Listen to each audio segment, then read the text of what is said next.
We are here in Indianapolis for the NFL Combine, checking in with ESPN's Field Yates. Field, appreciate you joining me today.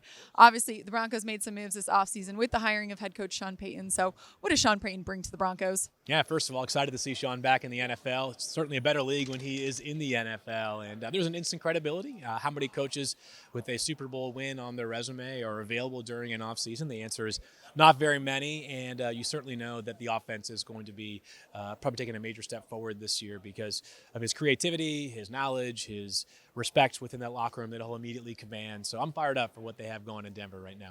Definitely. What are your thoughts just on his coaching staff that he's assembled so far? Of course, Vance Joseph at defensive coordinator. Yeah, so he's announced some hires now, right? I heard he was catching some flack for not making all of his announcements public on the timing that some people would have preferred. No, but very much looking forward to it. And I think what's interesting about the staff is that there's a blend of familiarity.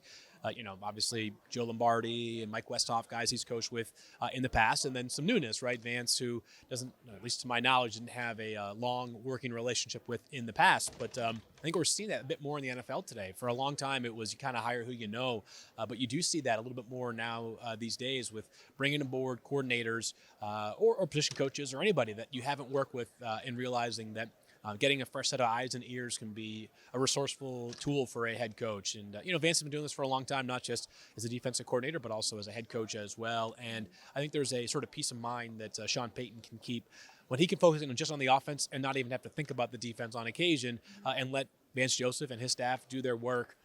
And certainly the offense that applies too. Obviously, the trust that he has with Joe Lombardi goes back over a decade now. So my guess is that there are going to be days where he's going to want to have his hands in each one of those pots. But being a head coach is no longer just overseeing the football side. There is so much more that goes into it, and this staff probably allows him to do what he needs to do that when we think about a head coach, we're not thinking about those responsibilities. Absolutely. Why do you think Sean Payton is the best fit for Russell Wilson? How do you think he'll get the most out of him this season? Yeah, so I think that, first of all, I know it's easy right now to imagine how things are going to be based off how they went last year. I tend to believe that, like the law of averages suggests, that what we saw last year was much more the outlier and not exactly the expectation going forward. And I saw a decade of Russell Wilson playing at an extremely, extremely high level. So I have confidence that things will bounce back.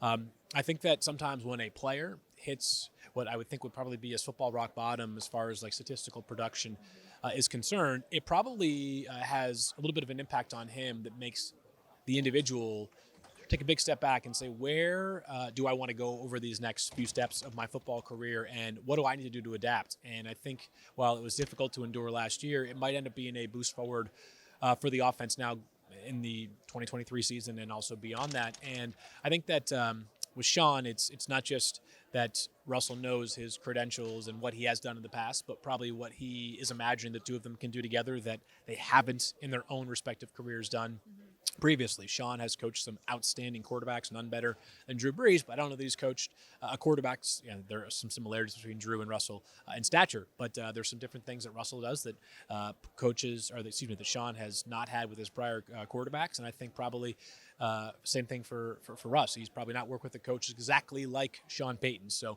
I forecast a pretty strong marriage there. Well, last one here for you, Field. When you look at the Broncos, what's the biggest area of need they need to address this offseason? Probably seems like the offensive line will have to be, I don't know if the word is beefed up. I don't know that the word is necessarily like reshaped, but that there are strong individual pieces that I think maybe can just sort of gel a little bit more this year and play more like I thought they were playing in seasons prior to this past year. And certainly injuries, Garrett Bowles, things like that impact how an offensive line plays. I always tell people that one chain missing from the link can go a lot further than people realize, and it just takes one piece to be out of place to all of a sudden have a major ripple effect. So that could be an area of need, but as we talked about last offseason ad nauseum, is that like you look at the roster and it's hard to pinpoint like a bunch of dramatic areas of weakness, and I think that the reality is that they're in some ways in that same spot this year. This is going to be an answer that if anybody asks me this question from any team or any network over the next few days here in the Combine, I'll answer with this. It's like a few more pass rushers, and obviously there was some changing of the guard there at the pass rush over the past couple of seasons, trading Vaughn and then Bradley in successive seasons. A little bit more juice off the edge can never hurt. So I think the Broncos on both sides of the ball, the trenches, will be an area of focus this offseason.